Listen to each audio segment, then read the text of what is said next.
I'm Owen Bigland. This is the Inside Edge video blog. Okay, the NDP is back at it again, folks, with some more dumb ideas. You know, I hate doing these blogs. I've been talking about this for years and years, how my first 5, 6, 7 years doing this video blog, I've been in real estate for over 30 years.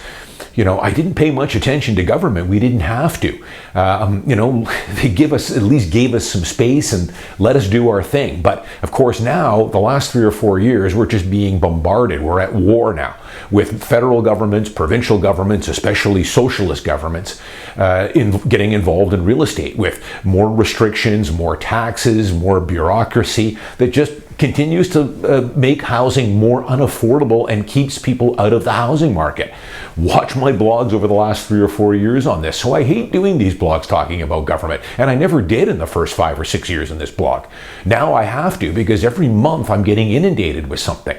So the latest thing is, a few people sent me some links on Twitter for this new mayor that just got elected in Toronto, Mrs. Chow. She's a NDP mayor, and won by a fairly narrow margin, like the NDP always does. They just squeak in. I mean, gee, we've got a current premier here that never got elected. Got in by default, and they held an election during the peak of COVID, but that's another story.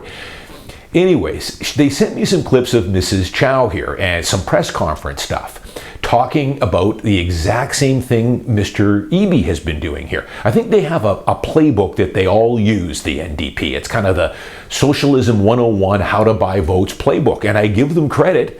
This playbook works. It gets them elected. So I got to give them credit with it. They know where their bread is buttered, and they're going to focus on their main voting base is renters, the disenfranchised, the people that are struggling to make ends meet. And unfortunately, in this day and age, even in the United States and in Europe, they outnumber the people that are getting ahead in this world. But I've always tried to give you guys the information and the power to get ahead, because it's yours for the taking. We're living in one of the greatest countries in the world. I'm a proud Canadian. It's given me everything here. And you can turn the page and go onto that side as well. Or you can complain and vote for more government, more taxes, more bureaucracy, which is just going to make your problems worse. So they sent me some video clips on Twitter of Mrs. Chow and a couple of press conferences, and it's just like Mr. Eby. She talks about this missing middle. Vote for me, and I'm going to allow fourplexes on all single-family lots in Toronto, and it's going to be wonderful. She painted the picture of how great it's going to be. Vote for me, and you can turn that single-family home into a small apartment building, a fourplex. Just like Mr. Eby has been talking about. We're going to solve a lot of problems here. We're going to create rental housing for that missing middle. And Mr. Homeowner or Mr. Landlord, which is what they want you to be, you're going to make out like a bandit on this. You're going to make lots of money, collect all kinds of rent revenue. You're going to help us and help yourself. But it makes zero sense here. I'm going to unravel it for you guys here. And this is the same thing they've been talking about here. I just did a blog 4 weeks ago. People asking me about, is this new legislation, the provincial government here, the NDP, want to allow fourplexes on all single-family homes in BC, and how great it's going to be. It's not, and I'm going to unravel it here for you guys. So Mrs. Chow gave some nice details on how great it and what this utopia is going to look like. She goes on to say that you'll be able to build a fourplex. Mr. Homeowner, you'll be able to live in the top floor, or maybe a 3-bed, 2-bath, and then you'll have 3 other units that you can rent out at incredible profits, incredible revenue that will be coming in. Well, let's just back this up a minute here and just let me explain something to you guys here on what's going on with mortgage helpers and that kind of thing. Back 25 years ago, homeowners or purchasers of detached homes, especially on the west side, but on the east side as well, were much different than the purchasers today. You guys remember, the catalyst for the book I wrote, Along for the Ride, was an article I read in the Globe and Mail about 7 or 8 years ago on a baggage handler working for Air Canada who bought a dilapidated old home in Kitsilano for $295,000 in the early 80s, fixed it up, added a suite, and then sold the house for $2.8 million and was an instant millionaire and wasn't entitled to that windfall. Well, back then, those were some of the buyers for those homes. You could buy the home for $300 or $350 in the early 80s, put some sweat equity into it. You weren't a multi-millionaire a lot of the times. You weren't. Today, the purchaser of that West Side home is a multi-millionaire. And I've talked about this several times on some of the homes I've been selling on the West Side over the last 2 or 3 years. I just gave you guys the story of a couple that I just sold, including one in Kerrisdale, where I did holdbacks on it, had 65 private showings on the home, and then looked at offers, got into multiple offers on it, of course. But I talk to all these potential buyers with their realtors when they come through the home. This home had a 2-bed, 1-bath. I would say 90% of the potential buyers on this were not interested whatsoever in that mortgage helper. Why would they? They're paying $3 million for the home. They're going to renovate it, or they're going to hold it and then build on it. They do not want a mortgage helper for $1,800 or $2,000. They don't need it. Back in the 80s, for sure, that's how they made the numbers work. They bought the home for $325K and they needed that mortgage helper to make the numbers work. Today, it's all changed. These multimillionaires are not interested. They're going to, most of the time, they're going to put the staircase back in or reopen the basement and put that as a kid's bedroom, or turn it into a games room or an office. The same thing, not to the same extent, is happening on the east side. If they've got 2 suites down, they're taking one over. And then eventually, if they have a couple of kids, they'll probably end up taking the whole house over as a single family home. Laneways, on the other hand, still make some sense because, of course, it's separated from the main house. But even on the east side, the purchase of these homes are night and day to what I was selling these homes to 15 or 20 years ago. Even 10 years ago, they were different. 10 years ago, I was selling these homes at just over $1 million, $1.2 million. Now I'm selling these homes at $2.5 million for an old Vancouver special. These are multimillionaires. They don't need the $1,800 mortgage helper downstairs. Some of them still do, but it's going the opposite way on that.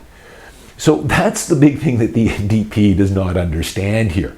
You know, Mrs. Chow was saying you're going to buy one of these homes, or an old home, for, let's call it on the east side, for $1.8, $1.9 million. Then you're going to tear it down. You're going to pay your PTT and your cost to tear the home down. Now you're into it for over $2 million. And then let's call it another $1.3 to $1.5 to build this small apartment building. You're into this now for $3.5 on the east side. On the west side, you'd probably be in it closer to $4.5 million. Somebody that's spending that kind of money is not going to live in a 3-bedroom suite and then rent the other 3 out with that kind of money. They're not. The other situation is, let's talk about just a pure investor on one of these. The numbers just don't make sense, folks. And this is what the NDP, it's all smoke and mirrors. They talk a big talk, but let's just do the numbers. Again, on the east side, you'd be looking at $1.8, $1.9 for an old bungalow to tear down. After property purchase tax, tear down, it's going to take you a year to build the home, permits, your holding costs. Now you're well into it for just $2.2, plus your building costs. You're probably easily into this. Maybe someone can comment on this. It's got to be $3.3 to $3.5 minimum on the east side. Now you've got, let's say, 4 units to rent. What's your total rent on this going to be? $10,000, $11,000, $12,000 for a $3.5 million purchase? The numbers don't add up.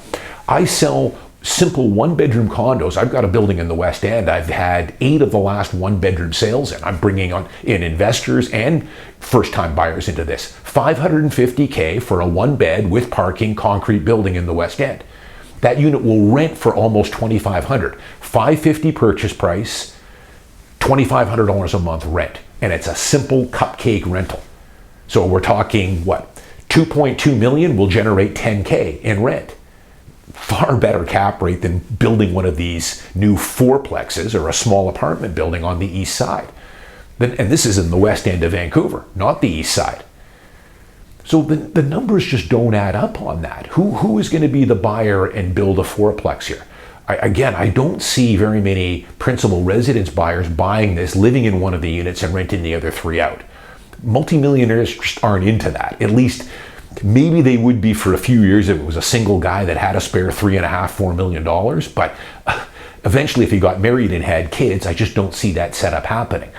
And a pure investor, again, there's better cap rates out there with far better and less commitment. Because let's look at it. It's one thing to buy a $650,000 condo, especially in this day and age with the NDP government, who has had a war on landlords for the past 5 years. Well, you guys know my blogs here. I know I have a lot of investors that watch my channel here. The NDP does not like us. They hate us. They hate real estate investors and small-time landlords. They've done everything they can to make our life difficult. 2-year rent freeze during COVID. You know, great for the tenants, but what about the landlord? Do you think they were their rental or their mortgage payments were forgiven during COVID? Of course they weren't. Then the measly rent increases they've given us, which is a fraction of what inflation has been at. And now here they are, they have the gall to come out, Mrs. Chow and Mr. Eby here, saying, hey, Mr. We want you to become a small-time landlord. Come and drop $3.5 million, buy a fourplex, and come into business with us. It's going to be fantastic. You can live in a unit, rent the other 3, or maybe you're a full-time investor, rent all 4, commit $3.5, $4, $5 million of your hard-earned money, and get into bed with us. And help us provide housing for the missing middle. You've got to be out of your mind if they think we're that dumb to fall for that. I don't think very many people are. Can you imagine? It's one thing, again, as I say, to spend $650 on a condo, and then you get into bed with the NDP with all their rent freezes and the measly rent increases they've given us, which don't keep pace with inflation or property taxes or anything else. And then, you know, geez, I'm hearing rumors, you know, there's already talk, and in Ontario, about putting rent control. Rent control, I tell you, that is scary stuff. We would move into full-on communist territory there. So rent control, at least what we still have here, folks, as you guys know, is I've got tenants that are probably $600–700 below market rent on. But at least when those tenants finally leave, I can raise the rent back up to full market rent. I just had one. I had a tenant change over 2 months ago and raised it $700. $700 I got now straight into my pocket, got it back up to market rent. And I've got lots of my investor clients that recently, if the tenants left and have been there for 2 or 3 years, have had substantial increases. Rent control would eliminate that. Rent control would restrict you, even if the tenant's been in there 5 years and they move out, and you want to raise it back up to market, which might be $700, the NDP would come in and say, no, that's too much. You can only raise it $200. This would be... So can you imagine, you're going to commit, it's one thing to commit $650 to a 1-bedroom condo and they pull a rent control stunt on you. No problem. The 1-bedroom condo is liquid. I could sell that for you in 2-3 weeks, no problem, to an end user, a first-time buyer. But investing $3 million, $3.5, $4 million or more in one of these small apartment buildings, a fourplex that they want you to build, ooh, that, good luck with that. Now trying to sell that is going to be very difficult because you've taken away all the incentive for an investor now. And to convert that fourplex with 4 kitchens and 8 bathrooms back into a single family home is going to be expensive. Don't do it, folks. Don't fall for this. Can you imagine? The hypocrisy of this is just unbelievable. They hate landlords, and now they're coming cap in hand here, Mrs. Chow, to come and help us. Invest $3 or $3.5 million, build us a small apartment building, and it's going to be wonderful. Can you imagine? Going into business with the NDP would be my absolute worst nightmare. And who knows? I wouldn't be able to sleep because you don't know what's coming down the road. More restrictions, more rent freezes, maybe rent control. Now you're in a $3.5 million investment and they've put rent control on you. I don't know who is going to, so a lot of people ask me, are these fourplexes going to move the needle? And that's one of the reasons why I don't see who would really want to do this. I don't see a multimillionaire wanting to live in one of the suites and renting the other 3 out. Some will, there'll be a few maybe, but not a whole lot. The second thing is, as a pure investment standpoint, the cost to buy these detached homes, tear them down, build the fourplex, get the permits and all that other stuff. It's not a great cap rate on those. Plus, you're putting an awful lot of capital on the line there and getting into bed with the NDP, which I don't think would be a wise idea. You guys decide for yourself on this. We are kind of in a twilight zone these days on what's going on. But hey, I give the NDP, this mayor in Toronto that just got elected, they're using a really good playbook. It sounds fantastic on paper. We're going to help the missing middle. We want you multimillionaires to come in and help us out. We're going to allow you to build a fourplex and you're going to get into business with the NDP.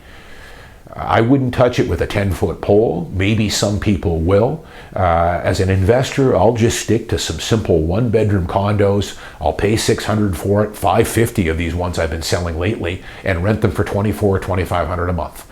That way I've insulated myself here, and if the NDP wants to get up to some funny business and restrict us landlords even more, hey, I've got a simple one-bedroom condo that I can sell at a pretty good price pretty easily.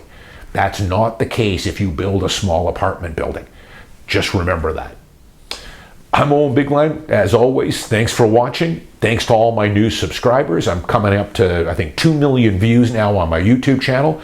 You can also follow me on Twitter. I'm getting lots of new followers on there too. See you next week.